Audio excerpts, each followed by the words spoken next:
voulez-vous tourner avec moi dans Luc, le 16e chapitre. Luc, le 16e chapitre. Et je vais vous lire ce matin à partir du verset 19, et l'histoire que vous connaissez assez bien quand même. Pas une histoire inconnue, ça c'est sûr.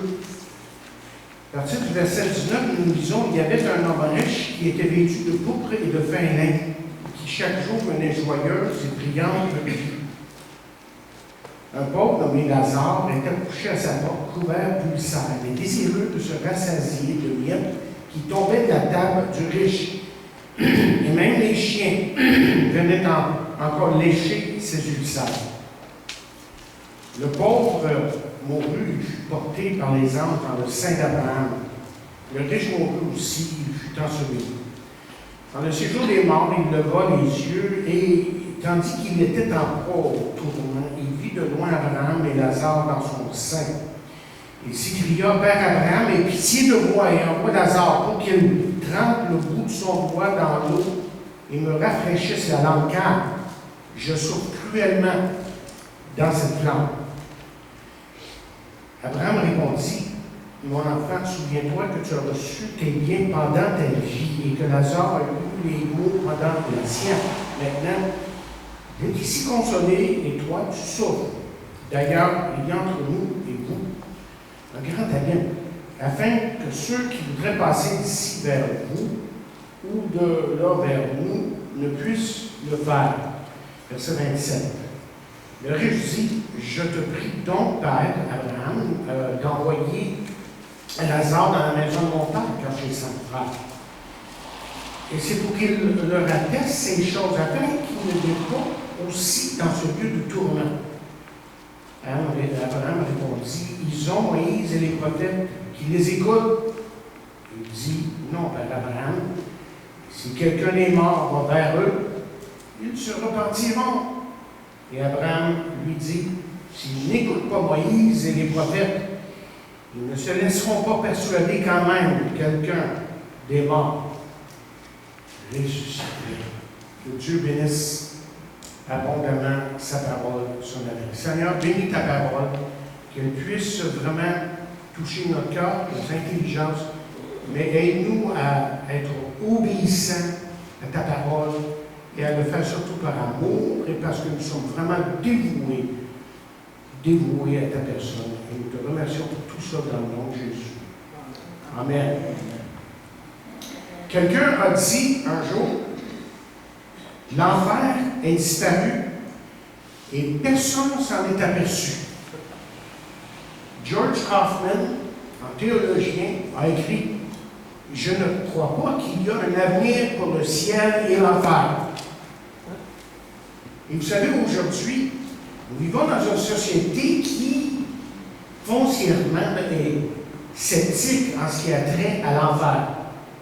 En fait, peu de gens veulent croire que c'est possible qu'une telle place puisse exister.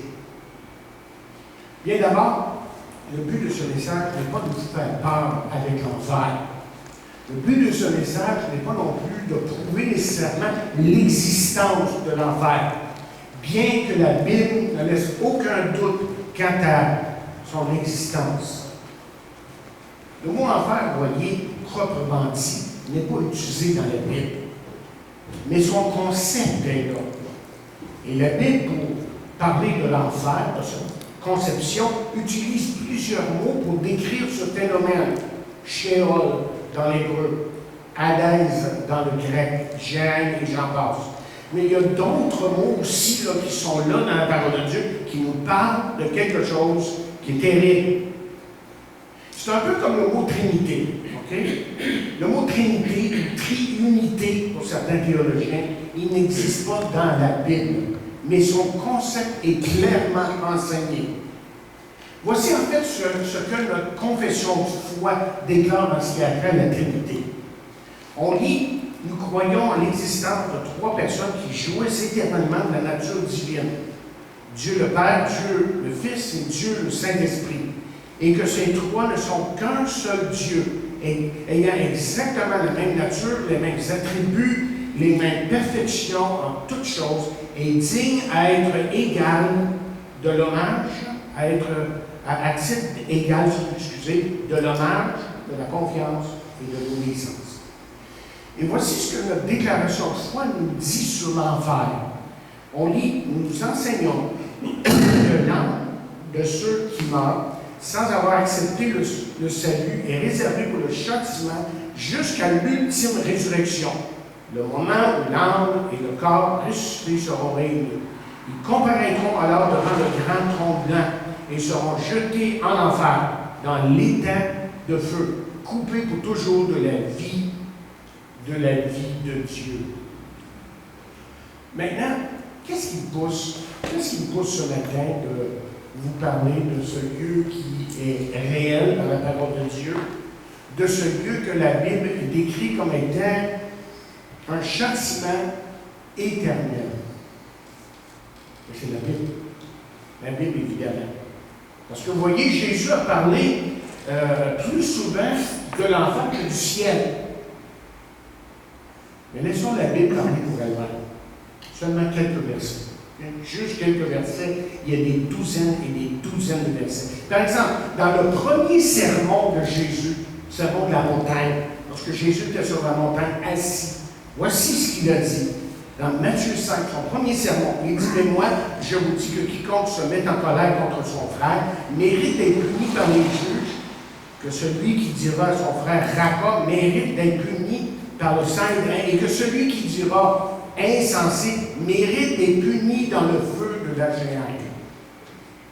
Matthieu 18, verset 8. Si ta main ou ton pied est pour toi une occasion de chute, coupe-le et jette-le loin de toi. Mieux vaut pour toi entrer dans la vie boiteux ou manchot que d'avoir deux pieds ou deux mains et d'être jeté dans le feu éternel. Matthieu 25, verset 41. Nous lisons ensuite: il dira à ceux qui seront à sa gauche: retirez-vous de moi, maudits, allez dans le feu éternel, qui a été préparé pour le diable et pour ses anges. Apocalypse, on va loin. Et on ne touche quand même pas l'Ancien Testament, où il y a amplement de versets pour nous parler de la perdition éternelle. Mais dans Apocalypse 14, verset 10, nous disons: il boira aussi du vin de la fureur de Dieu, versé sans mélange dans la coupe de sa colère, et il sera tourmenté dans le feu et le soufre devant les saints anges et devant la nuit. Apocalypse 19, verset 20. Et la bête fut prise, et avec elle le faux prophète qui avait fait devant elle les prodiges par lesquels il avait séduit ceux qui avaient pris la marque de la bête et adoré son image. Ils furent tous les deux, jetés vivants dans l'étang ardent de feu et de soufre. Apocalypse 20, verset 10, et le diable qui les séduisit furent jetés dans l'étang de feu et de soufre, où sont la bête et le faux prophète, et ils seront tourmentés jour et nuit au siècle des siècles. Et enfin, Apocalypse 20, verset 15, on lit ces paroles. Quiconque ne fut pas trouvé dans le livre de vie fut jeté dans l'étang de feu. Et ça, c'est juste quelques versets.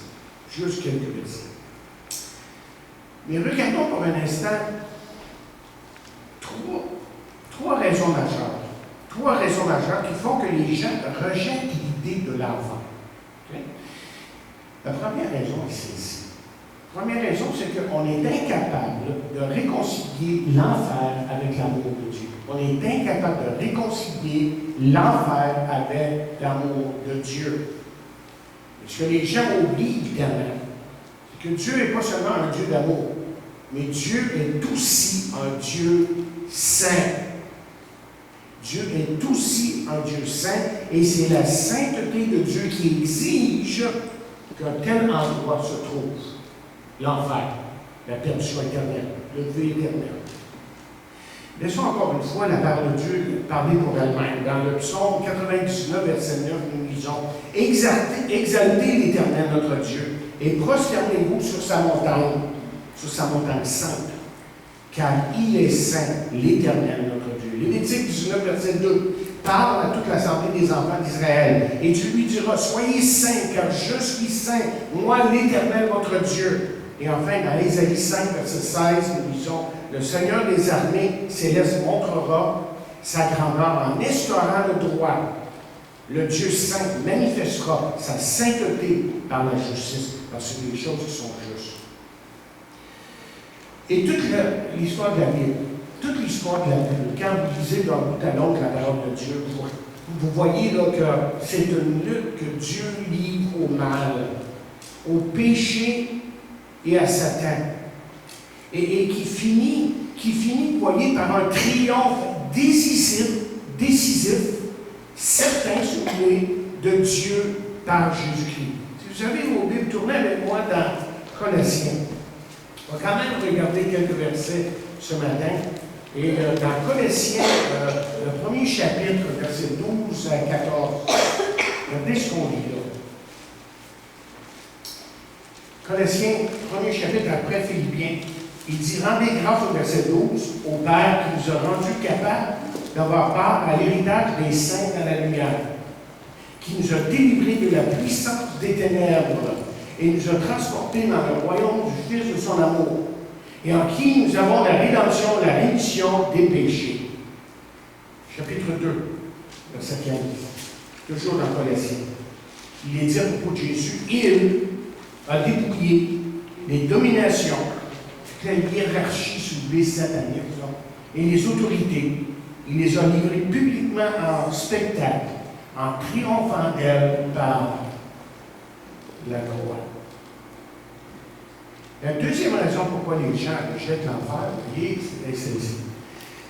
C'est que les images des temps médiévaux font en sorte que les gens voient l'enfer comme une farce. Alors, il y a ces images de démons, comme vous savez, avec des fourches, d'encens, et piquant ceux qui sont là dans l'enfer. Hein? Vous avez déjà vu des images comme ça. Mais vous voyez, si on lit attentivement ce que la Bible dit, c'est que c'est pas eux qui vont tourmenter. C'est pas Satan et ses anges qui vont être tourmentés. En fait, c'est eux qui vont être tourmentés. Pas eux qui vont tourmenter, ils vont être tourmentés eux-mêmes. Mais la Bible, d'un autre côté, et j'ai lu en partie le verset tantôt, c'est que la Bible lance cet avertissement. Dans Apocalypse 14, 9, on a lu une partie, là, mais je relis.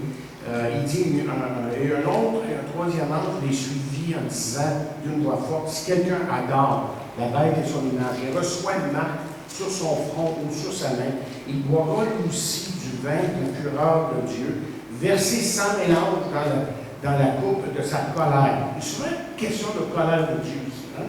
Et il sera tourmenté dans le feu et le soufre devant les saints anges et devant l'agneau. Et je m'arrête ici juste pour vous dire que ce qui m'est venu à l'esprit sur la table en lisant mes notes, c'est quand il dit qu'ils sont tourmentés, là, je me demande si ce n'est pas la conscience qui va plutôt tourmenter. Question là qu'ils vont se rendre compte de ce qui arrive vraiment. Et là, vous savez, une personne qui est tourmentée à cause de ses péchés, à cause de sa façon de vivre, spécialement un chrétien, ne peut jamais être à l'aise avec ça, à moins qu'il soit vraiment endurci. Mais peut-être que c'est ça, mais il y a d'autres facteurs à considérer. OK, la troisième raison qui fait que les gens rejettent l'idée de l'enfer, c'est l'acceptation de l'idée de la réincarnation. Okay? Cette idée de la réincarnation. Vous vous rappelez, pour ceux qui sont assez vieux, et si vous lisez un petit peu, vous savez que l'actrice Shirley MacLaine, que nous voyons de temps en temps encore sur nos écrans, a fait avancer cette idée en écrivant plusieurs livres sur le sujet. Et elle écrit à un moment donné, vous revenez jusqu'à temps que le tout devient correct. Vous revenez jusqu'à temps que tout est correct, et c'est ça qui est l'idée de la réincarnation. C'est pas elle qui l'a inventé, ça a toujours été ça. Et je me rappelle un jour, quand j'étais à la chute, justement, un travailleur social que ma femme connaissait bien m'a demandé un jour si je croyais en la réincarnation. Et je lui ai dit, et j'ai senti que j'ai parlé trop vite. Mais ça a sorti comme ça. J'avais dû prendre plus mon temps avant de lui dire ce que je croyais. Et je lui ai dit ceci, j'ai dit, monsieur, je crois à quelque chose de bien supérieur à ça, la résurrection. Là, il s'est fermé. Ouais. J'ai appris que des fois, il ne faut pas donner nos réponses brûle pour point. Peut-être les laisser venir, puis ensuite leur partager. Et c'est une leçon que j'avais besoin d'apprendre. Et j'ai besoin d'apprendre encore aujourd'hui. OK. Mais, en plus, ce qu'on peut dire, c'est qu'à travers les siècles, c'est que les hommes se sont inventés toutes sortes de théologies, supposément d'origine biblique, pour certains. Et là, juste ici, là, il y avait toute une étude à faire. Okay? Il y avait vraiment toute une étude à faire des chiffres monétaires. Mais si, pour ceux qui veulent aller plus loin dans le sujet, vous pouvez écouter le message de John MacArthur, La vérité sur l'enfer, The Truth About Hell. Là, lui, il va en détail. Okay? Mais c'est 1 heure de temps, puis ça, il pédale. OK, il pédale. Moi, je n'ai pas le temps, mais il vous donne beaucoup plus de données que moi, ce que je vais vous donner ce matin. Je peux vous donner des exemples de ce que les gens disent pour, en quelque sorte, outrepasser l'enfer sur nous. La première chose qu'on entend, c'est que tous éventuellement seront sauvés. Tous éventuellement, ça c'est salut universel. Vous savez, graduellement, Dieu va sauver tout le monde. Et puis, il faudrait regarder, à un moment donné, dans une étude, on regardera les versets qu'ils utilisent pour défendre ça, parce que c'est souvent des versets qu'on tord le sens pour faire dire ces choses-là. Okay? Et ensuite, la deuxième chose qu'on dit, les adventistes vont dire ça, par exemple, je pense que les témoins de Jéhovah, la même chose, ils vont dire que les méchants seront anéantis, ou si vous voulez, détruits. Ils n'existeront plus, tout simplement. Okay? Et puis là, il y a plusieurs versets qui parlent de destruction. Et c'est vrai que le mot détruit est là à certains moments, mais seulement il faut bien le comprendre dans son contexte. Troisièmement, les méchants seront dans un état d'inconscience. Pour toute l'éternité, ils vont être inconscients. Aussi bien des morts que pour ça. OK? Et c'est ça qu'on dit pour certains. Et d'autres vont dire qu'éventuellement, les hommes pourront éventuellement, justement, se racheter. Alors, l'idée du purgatoire, et puis d'autres choses comme ça, où à la longue, la personne fait des choses et puis gagne le support de Dieu, la faveur de Dieu, et toutes ces choses-là. Est-ce que ça, c'est biblique? En tout cas, je pense pas. Okay? Ensuite, on va simplement dire, on va argumenter, et Rob Bell, dans son livre intitulé, et là, on parle d'un pasteur supposément évangélique, a écrit un livre, Love Wins, l'amour gagne. Et lui, il fait voir plusieurs de ces points-là, mais entre autres que l'enfer n'est pas un lieu éternel. À un moment donné, Dieu va tout détruire ça, et puis ça n'existera plus, fini l'invisible, il n'y aura plus de ces choses-là. Alors, on veut évidemment outrepasser, on veut passer à côté de l'idée de l'enfer. Et c'est sûr que prêcher sur l'enfer, ce n'est pas un sujet agréable. Okay? Mais la Bible en parle. Elle parle amplement.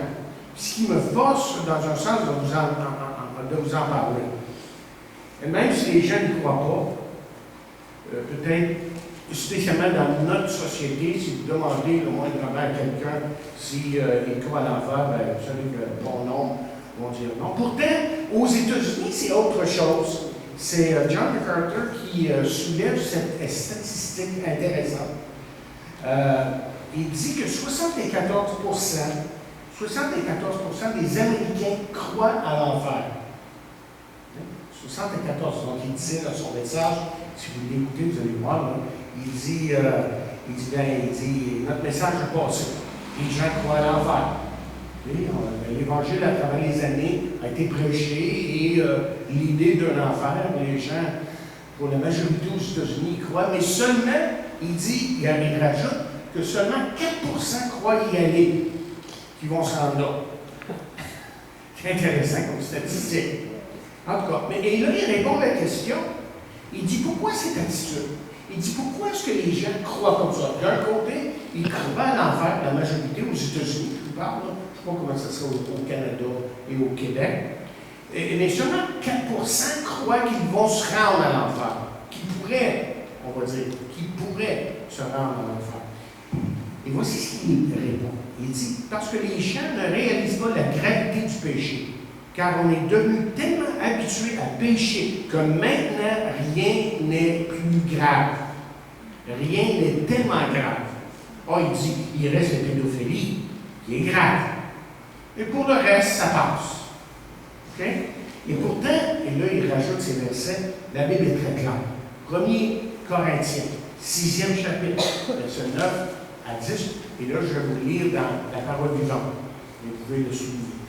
Il dit, ne savez-vous pas que ceux qui méprisent les commandements de Dieu et laissent les droits d'autrui n'entreront point dans le royaume de Dieu?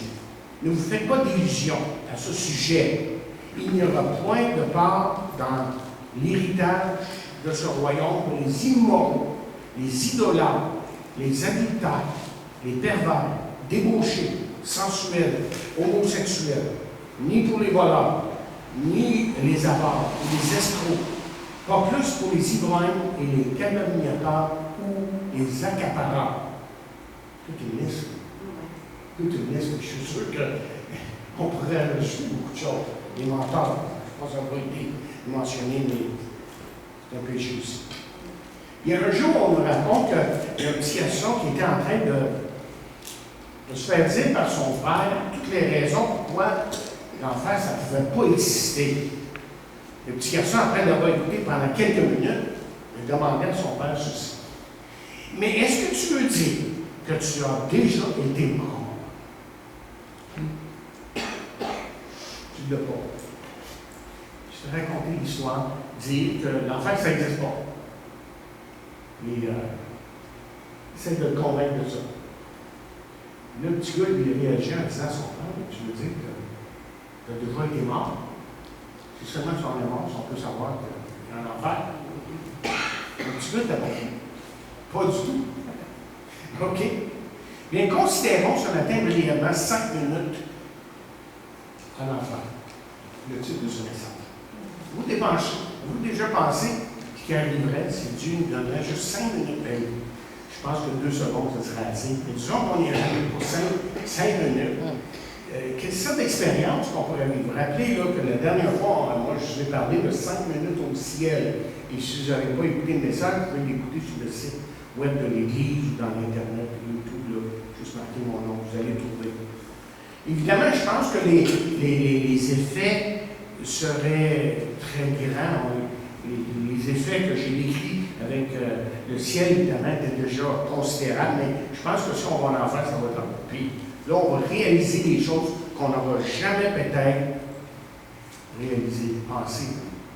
5 minutes en enfer. La première chose, c'est ceci. Nous apprendrions que l'enfer est une place réelle. Ça, c'est la première chose. L'enfer, comme on dit, n'est pas un mythe ou un mauvais rêve que quelqu'un aurait fait un jour. En fait, l'enfer était tellement une réalité pour Jésus que Jésus n'en a pas seulement parlé, mais Jésus est mort sur la croix. Jésus, chers amis, est mort sur la croix comme un malfaiteur pour subir notre enfer. C'est en réalité ça qui est arrivé.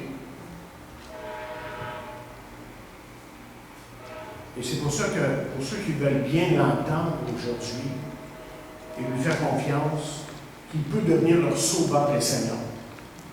Pour ceux qui veulent vraiment marcher selon la parole, réalisent que Jésus a payé cette dette sur la croix pour nous.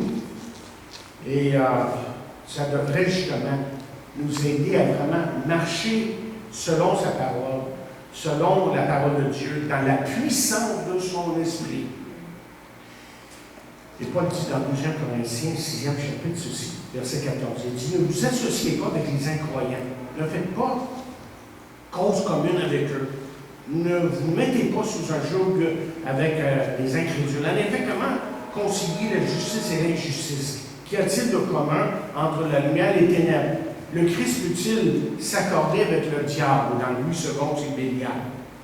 Quelle association le croyant peut-il avoir avec l'incroyant? Le temple de Dieu peut-il contracter alliance avec les idoles? Or, nous sommes le temple du Dieu vivant. Dieu lui-même l'a dit. J'habiterai et je vivrai au milieu d'eux.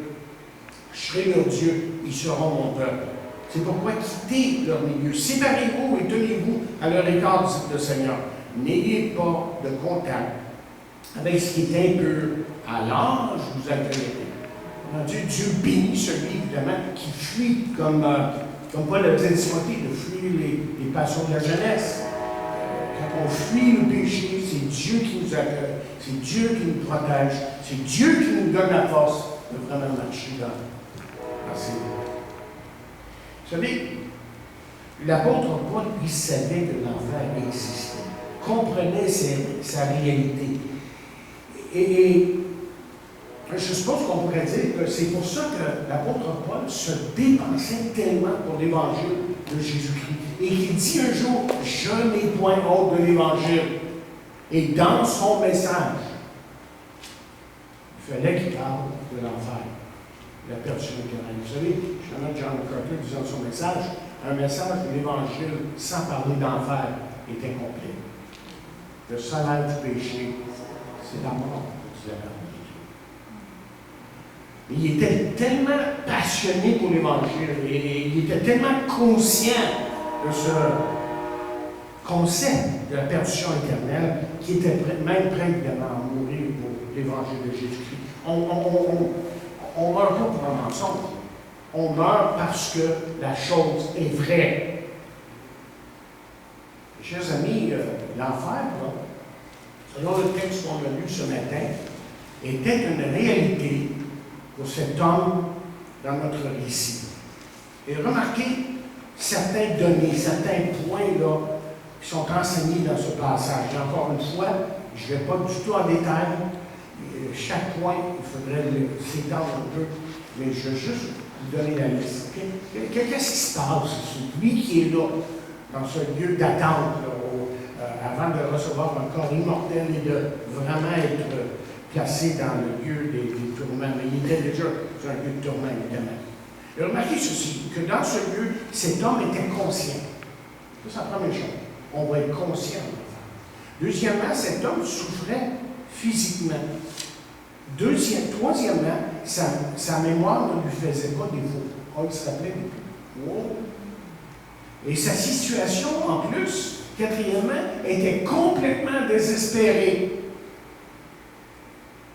Enfin, vous remarquez qu'il ne voulait pas que personne d'autre le rejoigne. Bon. Hey, il ne faut pas que tu gagnes ici. Comme on dit en bon québécois. Ici. OK? Et c'est sûr que c'est difficile de se faire une idée juste de comment sera le ciel, comme je l'ai dit il y a 2 semaines, et comment sera l'enfer. Oh, c'est une chose qui est certaine, c'est que ce que la parole de Dieu nous communique, c'est que le ciel, évidemment, c'est un endroit beau et glorieux et merveilleux où tout le monde va aller, évidemment. Et l'enfer, c'est un lieu terrible, épouvantable, un lieu d'avenir. Est-ce qu'il y aura des vraies flammes? Je vais poser cette question.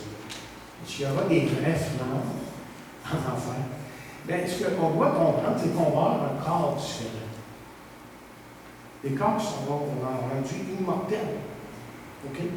Et là, qu'on soit capable de répondre à toutes les questions, c'est impossible. Parce que je pense que la Bible se garde de nous dire certaines choses, et sur le ciel, et sur l'enfer, pour qu'on puisse concentrer notre attention sur Jésus, et non pas sur des choses comme ça. Cette concentration doit quand même être sur Jésus. Mais ce qui est encore pire, c'est ce qu'on lit au verset 24. Et vous remarquez, le verset 24, dans votre texte, il dit, il s'écria, Père Abraham, aie pitié de moi, et envoie Lazare pour qu'il trempe le bout de son doigt dans l'eau et me rafraîchisse la langue, que je souffre cruellement dans cette flamme. Ce qu'on voit ici, c'est que sa soif était insatiable, jamais satisfaite. Et c'est ça qui va être terrible au ciel. Une personne qui se rendra en ce lieu ne pourra jamais trouver satisfaction. Il va toujours être dans le désespoir. Un alcoolique qui veut assouvir sa soif, il va à la taverne. Laissez-moi vous dire qu'au ciel, il n'y aura pas au ciel, ou au ciel aussi. Mais en enfer, il n'y aura pas de taverne. C'est ça. Il ne va jamais étancher sa soif. Qu'est-ce que je veux dire ici? Bien, la deuxième pensée majeure que je veux vous donner sur la c'est que l'Église connaîtrait un réveil. Si on passerait juste 5 minutes, quelques minutes en enfer, moi je pense qu'il y aurait un réveil dans l'Église. Parce que la critique est quand même juste, pas donnée toujours par des gens qui sont justes. L'Église est beaucoup trop souvent un club social. Et à cause de ça, peu de chrétiens comprennent vraiment l'importance de leur Église locale. Et malheureusement, l'Église, dans bien des cas, devient seulement un lieu de fraternité où on se félicite les uns les autres. Mais vous voyez, l'Église est un lieu où les gens devraient rencontrer Dieu. Vous devriez, quand vous venez ici matin, avoir dans votre esprit, dans votre tête, dans votre cœur, l'idée que vous allez vraiment rencontrer Dieu. Et dans son livre de Christian Schwartz, justement, de l'Église naturelle, la croissance de l'Église naturelle, il dit justement qu'une des choses qui est nécessaire pour qu'une Église grandisse naturellement, sans faire de grosses croisades et tout ça, l'un des points qu'il apporte, c'est qu'il a évalué, il a étudié 1000 églises pour arriver à ses conclusions. Petite église, grosse église. Il dit il faut que le dimanche matin, ça soit un happening, que ce soit une place où vraiment les gens se réjouissent d'être ensemble, se réjouissent de louer le Seigneur, se réjouissent d'entendre la prédication de la Bible. Et c'est ça qu'on veut. On veut absolument que ça soit comme ça. En tout cas, l'Église est un lieu où les gens devraient rencontrer Dieu par le chant, la louange, la prédication et la communion fraternelle. Mais l'Église devrait être aussi un lieu de refuge pour les gens qui vivent des moments difficiles, ou les intempéries. Mais l'Église est une place où l'Esprit agit justement pour emmener tous et chacun à la repentance. Et ça, c'est la vraie Église. L'Église qui fait vraiment son travail. L'Église locale où la parole de Dieu est prêchée, annoncée pour emmener les gens à la repentance. Et l'Église devrait être cette communauté, j'ai écrit ici, de compassion, cherchant à attirer les âmes à Christ, sachant que l'éternité sans Christ, ça sera terrible, que ça va être plus horrible que le pire des films d'horreur. Et moi, je regarde jamais ça, des films d'horreur. C'est pas réel. Jamais ce que je regarde ça. Mais il y en a qui raffolent de ça, mais c'est tellement stupide, mais ça va être encore pire que ça. Écoutez, lorsqu'un homme ou une femme vient à Christ, laissez-moi vous dire ceci. Je ne veux pas être juste dans le négatif, même en parlant de l'enfer. OK? Je veux vous dire là, que la crainte de l'enfer disparaît car sa destination est avec Jésus pour toute l'éternité. Encore une fois, laissons la parole de Dieu parler pour elle. Hein? Qu'est-ce qu'elle dit? Il dit, c'est Jésus qui parle, il dit que votre cœur ne se trouve le point. Croyez en Dieu, croyez en moi. Il y a plusieurs demandes dans la maison de mon Père. Si cela n'était pas, je vous l'aurais dit, je vais vous préparer une place. Et lorsque je m'en serai allé et que je vous aurai préparé une place, je reviendrai, je vous prendrai avec moi, afin que là où je suis, vous y soyez aussi. Et je vais lire le reste jusqu'à 6, tellement important. Vous savez où je vais et vous en savez le chemin. Et Thomas lui dit, je ne connais pas, je ne sais pas comment. Et Thomas lui dit, Seigneur, nous ne savons pas comment vont-nous en savoir le chemin. Et qu'est-ce que Jésus a dit? Je suis le chemin, la vérité et la vie. Nul vient au Père que par moi. Et ensuite, en Romains 8, pourquoi est-ce que je vous dis là, justement qu'on n'a pas à avoir cette crainte, cette peur d'aller en enfer? Mais parce que la Bible dit ceci dans Romains 8, verset 1. Si vous êtes ce matin son enfant, la Bible vous dit et me dit qu'il n'y a maintenant aucune condamnation pour ceux qui sont en Jésus-Christ. Et Jésus a dit lui-même, si donc le Fils vous affranchit, vous serez réellement libre, vous êtes libre pour aller au ciel. C'est ça que Jésus fait. Troisièmement, et nous allons me dépêcher, nous comprendrions l'importance de vraiment vivre pour Christ. Ça, on aurait juste à passer quelques minutes. Et ce qui fait que le plus puissant sermon qui peut être prêché, vous savez quoi? Ce n'est pas celui qui est prêché derrière cette chair, mais celui qui est véhiculé par votre vie de tous les jours. Et vous me l'avez souvent entendu dire, si nos vies ne sont pas nos vies, notre vécu, n'est pas le reflet de nos paroles, alors on ne sait bien pas parler, on ne parle pour rien. Les gens n'écouteront pas, les gens ne sont pas stupides de prendre le temps. Prendre le temps, les gens te regardent et disent, bon, non, marche pour ton affaire, tu dis une chose, tu fais un autre. Et en parlant à ses disciples, à un moment donné, justement, Jésus a dit qu'ils étaient le sel de la terre, la lumière du monde. C'est-à-dire que par leur vie, pour influencer le monde à accepter celui qui est, comme il est dit dans Jean 1, la lumière du monde. Et l'apôtre Paul, pour être très concret, va dire ceci en 1 Pierre 3, il dit, et même si vous arrivez de devoir souffrir parce que vous faites ce qui est juste, vous seriez heureux. Ne craignez pas les menaces de vos adversaires, ne vous laissez pas troubler par eux.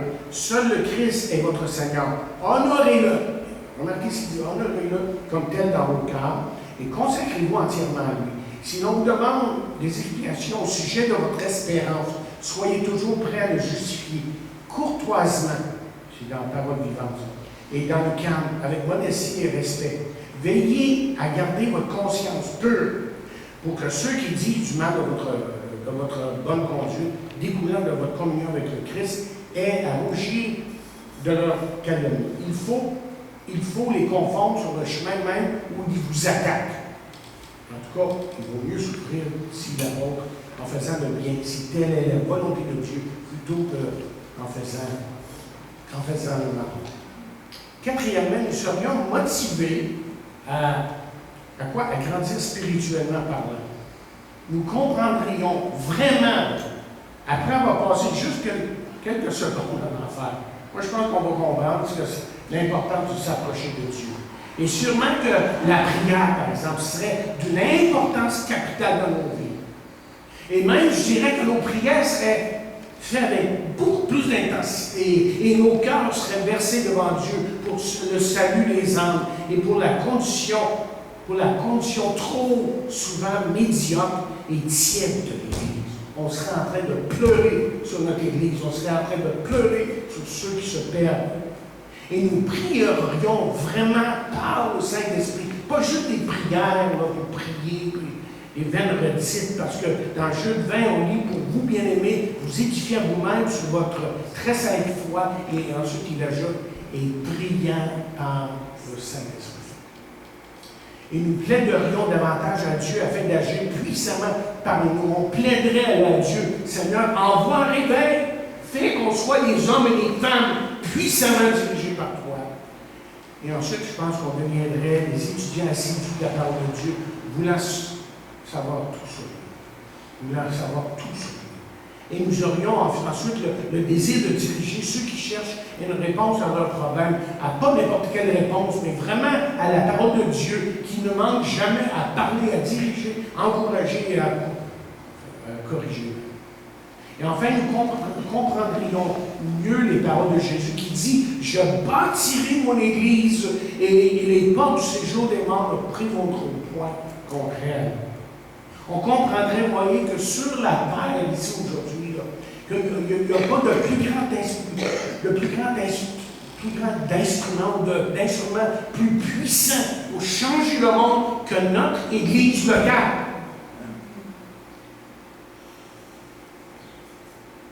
Sachant que Dieu agit par ceux qui l'aiment, par une Église locale. Imaginez si tous les membres de cette Église, imaginez pour un instant si tous les membres de cette Église vivraient comme si Jésus viendrait demain. Okay? On aurait l'heure juste à matin.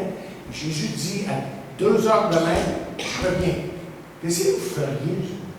Moi, je sais ce que je ferais. J'irais voir ce que j'aime le plus, je leur dirais, hey, c'est tellement du convaincu. Je ne sais pas comment je leur dirais ça, mais c'est sûr que ça créerait un réveil dans nos cœurs, ça créerait un réveil dans l'Église, et on voudrait que le plus possible de gens viennent. 5e et dernière. En 5 minutes en enfer, vous ferez comprendre pourquoi les gens vont en enfer. Et remarquez ce que le jeune homme riche dit ici, là, à Abraham. Il dit, non, Père Abraham, mais si quelqu'un des morts va vers eux, ils se repentiront. Il a reconnu que le seul moyen d'aller vers Dieu, c'était de se repentir. Pas juste d'avoir un regret, c'est pas ça, là, parce que dans 2 Corinthiens 7, quel verset exactement, le verset 10, là, je ne me trompe pas, on parle de la mort qui mène à la repentance, excusez, qui mène à la mort. Ça, c'est le repentir qui dit, je regrette, j'aurais pas dû. Il ne se repent pas vraiment devant Dieu, il ne demande pas pardon à Dieu. Où est-ce qu'on est rendu ici? OK. La Bible a noté dit ceci concernant les paroles du riche. Il dit, voilà en fait la grande parole que Jésus met dans la bouche de ce malheureux pour faire sentir à ses auditeurs que c'est ce qui lui manque, ce qui lui avait manqué, et que telle avait été la cause de la vie mondaine et de sa vie. Comment dire, ce qui lui manquait là, dans sa vie, il le réalise là qu'il est dans perdition, qu'il ne s'était jamais repenti. Il sait que si quelqu'un veut éviter d'aller où il est, qu'il doit se repentir. Mais le riche, continue à dire, tout éclairé qu'il est, persiste dans son erreur en s'imaginant que si la vérité avait été annoncée à ses frères par un mort revenu à la vie, elle produirait en eux la repentance de la foi. Et il termine ici, le Seigneur le dit. Même si on ferait ça, il se repentit. Donc, vous voyez, les gens ne vont pas en enfer parce que Dieu le veut ou que ce serait son dessein. Les gens ne vont pas en enfer parce qu'ils ont trop péché et que Dieu serait incapable de les pardonner. Les gens, chers amis, vont en enfer parce qu'ils refusent de se repentir. Et Luc 13, 3 nous dit, non, je vous le dis, c'est Jésus qui parle. Si vous ne vous repentez, vous périrez tous également. Vous savez que dans un sens, vous et moi, on a comme la clé du pardon. Parce qu'on lit dans Jean 20, verset 23, ceci, ceux à qui vous pardonnerez les péchés, ils leur seront pardonnés, et ceux à qui vous les retiendrez, ils seront retenus. Évidemment, vous savez que ceux qui disent que ça donne l'autorité à certaines personnes d'offrir le pardon, de pardonner les gens. C'est pas ça que le verset enseigne du tout. Parce que dans la parole de Dieu, il n'y a pas d'intermédiaire que Jésus. Il est dit dans 1 Timothée 2,5, car il y a un seul Dieu, un seul médiateur entre Dieu et les hommes, Jésus-Christ homme. Non, ce que le verset et le contexte, il faut toujours prendre le contexte, c'est que par la prédication de la parole et par notre témoignage, évidemment, nous pouvons partager que seul Jésus pardonne. Celui qui se repent sincèrement de ses péchés est pardonné. OK, je vous ai parlé de l'enfer, et je termine avec cette conclusion. Et c'est sûr que ça semble, aucun doute que ça va être un endroit, un lieu terrible. Je vous ai parlé que l'homme sera conscient en enfer, et qu'il se rappellera qu'il avait eu, à un certain moment, le privilège de venir à Jésus-Christ et sauver, et que c'est ça qui va être terrible pour lui, de se rappeler de peut-être de ces moments où il aurait pu dire oui à Dieu et qu'il ne l'a pas fait. Ce que John MacArthur explique dans son message, que je n'ai pas le temps de vous apporter, évidemment, ce matin, lui, il va plus loin que ça. Il dit, vous savez, quand ils vont être dans l'enfer, ils vont être pires que ce qu'ils étaient sur la terre. Hitler est un méchant, hein? Il va être encore plus méchant. Parce que là, il va, et la pensée est bien simple, c'est que là, en enfer, il n'y a rien de les retenir. Pour le moment, le Saint-Esprit, l'Église agit et retient comme le mal un peu dans le monde. Mais quand Dieu ne sera plus là, le Saint-Esprit ne sera plus là, la méchanceté, ça va être tellement fort. Et ça, c'est ça l'enfer. Mais je pense que la chose la plus terrible sera justement de voir Christ et tous ses saints dans la gloire, de réaliser que son éternité sera dans les ténèbres. Vous vous rappelez dans Philippiens 12e chapitre, qui dit que tout œil le verra. Moi, je crois que même les gens dans l'enfer vont le voir. Puis là, ils vont réaliser ce qu'ils ont. Imaginez comment ça va être terrible. Il y a un jeune homme qui s'est approché d'un évangéliste un jour. Et après avoir entendu un sermon sur l'enfer, quand était la dernière fois que vous avez entendu un sermon sur l'enfer? Moi, ça fait longtemps. Je ne sais pas souvent sur l'enfer. Et là, j'ai entendu un message sur l'enfer. Il est allé vers le prédicateur, l'évangéliste, il dit, tu as dit tout ça pour nous faire peur. Et l'évangéliste répond en disant, alors jeune homme, promets-moi une chose, de ne jamais mourir. De ne jamais mourir. Je vais sauter ici. Quelque chose que je voulais vous raconter, mais je pense que c'est suffisant. Alors on vient là, ce matin, à nouveau, à notre Sauveur, le Seigneur Jésus-Christ. Et que notre réconfort est en lui. Et que si vous êtes, mais vraiment son enfant, vous l'avez accepté dans votre vie, vous n'avez pas à craindre l'enfer. Mais avec délicatesse, avec tact, on va dire. Oui, il faut encore dire ceux qui sont autour de nous, qui tournent le doigt à l'évangile, de ce qui les attend. On va peut-être rire de nous et ridiculiser nos paroles, mais la parole de Dieu est claire sur ça. Mais pour nous, ce que la parole de Dieu fait pour nous, c'est qu'elle garantit la vie éternelle. Voici les dernières paroles ce matin, tirées de Jean 10, verset 22. C'est bien ce que Jésus a dit. Mes brebis, ça c'est beaucoup. Okay? Mes brebis entendent ma voix. Je les connais et elles me suivent. Je leur donne la vie éternelle et elles leur donnent la vie éternelle et elles ne périront, dit-il, jamais. Et personne ne les ravira de ma main. Mon Père me les a donnés est plus grand que tous. Et personne ne peut les ravir de la main de mon Père. Ça, c'est vous, ce matin. Et c'est notre assurance. Parce qu'on aborde un sujet comme celui-là. On n'a pas besoin d'avoir peur de l'enfer. Parce qu'on est en route pour le ciel. Aujourd'hui et demain. Amen. Amen.